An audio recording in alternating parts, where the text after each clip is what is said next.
Mama mbote na yo? Mbote mwa bana. Tokutani na yo awa na babalabala ya Kinshasa beaucoup plus na commune Barumbu. Kasi olati masque na yo te. Alors que Mburamatari ya lobaki était masque ezali obligatoire na balier public. Ozo banga te? Nazo banga. Kasi soki na lati masque wana na yo kaka mabe. On lata masque te po non lata non lingara pe angote. Soki na lati masque nezo bendela biso malade ebele. Na lata masque lobi na zone na sel ba grippe makasi. Na sali se pe examen corona on a na corona te donc non lata masque te. Deuxième vague ya coronavirus est makasi na kati ya capitale oyo to na kati ya RDC. Kasi to moni vino ozo tambola na vino awa. En tout cas, pour na vino port à masque et yango obligatoire te. Bon, pour la ngai na oki koloba neti corona ezali na bon ba pays mususu corona ezali parce que batu bazo kufa. Mais na Congo na tikali komona ta mutu ambulance yete o corona esani ezali awa na RDC. Ce qui corona ezali na RDC to ngato mona bambulance ndenge zo lekana batu bazo kufa bazo kena hôpital batu bazo kufa na nini o na corona. Bon, Kachine to lata kana biso batu musu bazo lata mais ngai na lati na nga kachine te parce que na moni malade ezali na mboka te. Malade ezana na mboka te mais toata bakashine katika toata me kashine pe mama yo lati ezate ne chingandi na ote kabweso na lati kashine ebe na pe mana koko ezata biloko bana be pe machi na kangami te. Yo kutu ozata na kashine te. Ça veut dire que lobelo lote. Ah mais ngape na po na ngai kashine na mona biso ngana na mona changu. Biso kuna to sala ngo comme mira. Ah ngana olata ngo te timuko mo la de sila. Atika ngape ko lata te po na mona ngo te. Batu bazo kufa. Ba hôpitaux etondi. Mais yo ti siko zondi baga te ke coronavirus ezali. Te nandi manate me biso kuna to mona mutu akufa te atada quartier na biso tikalo mona ta mutu mo ta kufi. Seka na mona ngo te me. Na mona ngo te. C'est que pona yo ezali liseki. Te po na ngana mona ngo liseki.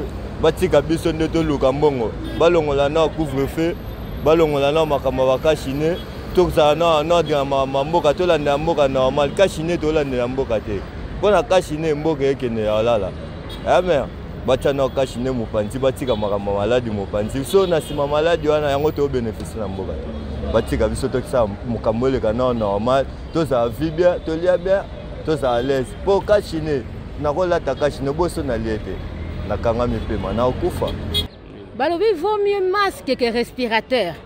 Parce que yo moko yebi muto azali sous respirateur ndenge nini ezali pasi. Kasi ozo respecter kama o ezali tali masque te ndenge nini. Bon, kamba masque tozo respecter ngo mais er moko chaka kaka na elongi moyen te. C'est pour cela to simba kaka pona er moko lati er moko pe olongola ngo pe nanu po zolo le kapé mo pe. Tango simbi on na loboko wana ozali ko tromper vigilance ya ba pulusu po te ba futisa lo mande te. Ezali bongo. Pona ko tromper vigilance na mango que non tala na zana ngo yango mais moi pe mamuke po na ozongisa na ngai. Kasi maladie ezali muto ozane zinga oyebi eta na yete. Ata za mo confia ata zali muto a famille oyebi te. Tango bozo solo la wana coronavirus eza ko se transmettre.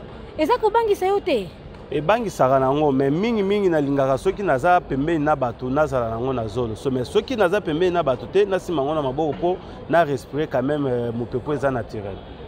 Balobi pe songo sati masque efengeli ko éviter ko simba ngo na maboko parce que maboko tango muso simba ke sika moko be coronavirus ezalaki mais yo ozi masque na ochaki na zolo olongoli ozi osimbi olati ezali pe quelque part oza comme se mettre en danger. Bon, eza nango bongo mais tellement pe makambo malade yango moko tozo mona on dirait ezali on dirait ezate c'est pour cela moko tozo kimela makambo ngo bongo ke non lokola na mona mutu oyo aza atteint na maladie wana to ok maladie wana ezuite ou bien peut-être akufite pembeni nanga nde yango na mo assurance wana ezake non maladie wana ekozala nango te. Mbula mataya alobaki ete soko ozomema mutuka ozomema batu esengeli na yo olata kashine. Et puis ba client na yo esengeli pe bango ba na kashine sinon te ba kokanga yo chauffeur mais to moni yo lati na yo kashine te eloko nini eza ko sala ke yo lata ka kashine te te enyolo bateke sona lati kashine te kenana ta kashine te malade ali il faut to ba o l'état lobby pour l'état ndi aza mu kontina biso l'état ndi makambo donc so l'état lobby faut to la na l'état ya te ki tetini ya te ngala sa kashine na kashine na nyanga moko te na sanga moko nanga moko liboso yango moke natie nanga te mais mutu moko aza pembeni nu tomona ye wana te receveur na yo ya musika babi emetrete ye kutana nango na munoko ye kutana nango na munoko mais te mais tobangaka tobake malade yali maladi mpenza ezali fo tobangaka tomirespectaka mpo toyebi te ebele bakufa ate na Congo soki tozokufa ebele te bomona te maladi yali baoyo bomona baomona nga mpe namona ebele baotindela nga na bafacebook na internet mambo ebele baotindela nga maladi yali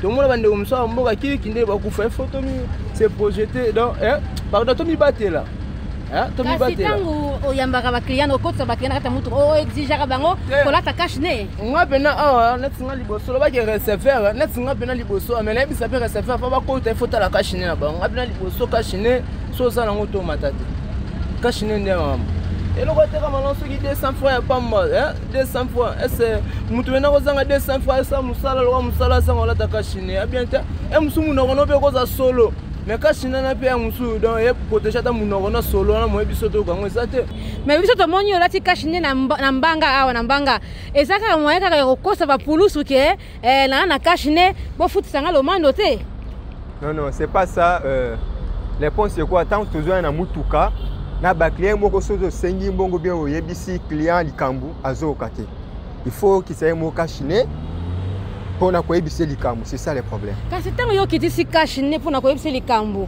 wana omitie en danger otie mpe client na yo en danger mpona nini parce que au travers soyi ntango ozoloba soyi na wana soki ezwi ye ekoti ye mpe to mosu na monoko to na zolo omoni te ke bose transmettre corona.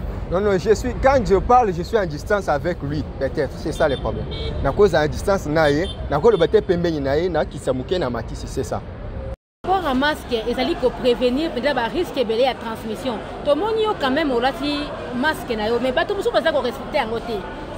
Ah bon, merci mini maman.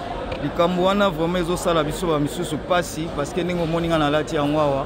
Naza pe ko pesa ma remarque mingi na bandeko pona likama masque eza ko prévenir santé na biso quand même eloko eza mondial yo ko douter na ngonde ngini jusque là recherche moko ena ba aboutir na ngo eza te so imindele ba ko gite bongo biso mais de fisque obate la kaka ezo peser rien eza lamba okangi kaka c'est tout sokoli maboko na yo ça pèse même pas on est to futaka ba mbongo na hôpital malaria tiaka batonga non merci vraiment pour cette idée.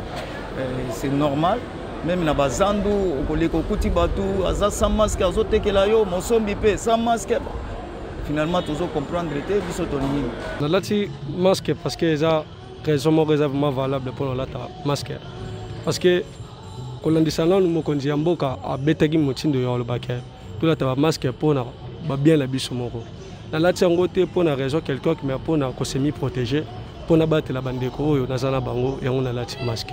Pour la masque, il faut demeurer une réelle protection pour les autres, surtout autant que vous allez à moins d'1 mètre.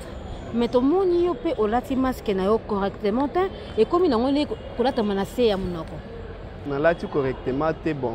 Ce n'est pas parce que Naza entouré des gens. Lorsque je me retrouve dans Katia Batou, na matisaka masque nanga parce que biso toza ba personnel de santé te.